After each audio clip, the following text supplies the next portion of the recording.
ఈ సమాజానికి అంటే కేవలం మనం ఈ భారతదేశానికి లేదా ఈ తెలుగు ప్రాంతానికో మనకు పురాణాలు ఇచ్చాడు అని అనుకుంటాం. కానీ ఈ 18 పురాణాలు కానీ లేదా ఈ సాహిత్యం మనకు వేదమైనప్పుడు కూడా ఈ పురాణ సాహిత్యం అంతా యావత్ ప్రపంచానికి సంబంధించినటువంటి సాహిత్యం అది.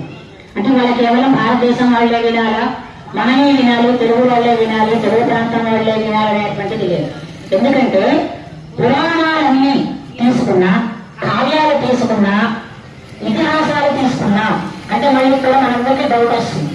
కావ్యాలు ఏమిటండి, పురాణాలు ఏమిటి, ఇతిహాసాలు ఏమిటి, ఇందులో మన సాహిత్యంలో మనకి వాల్మీకి రాసినటువంటి రామాయణం ఆది కావ్యం. ఎందుకంటే రామచంద్రమూర్తి ఆచరించి ధర్మం అంటే ఏమిటో చూపించాడు కాబట్టి అది కావ్యంగా ప్రసిద్ధి చెందింది. అసలు ధర్మం అంటే ఏమిటి అంటే రామచంద్రుడు.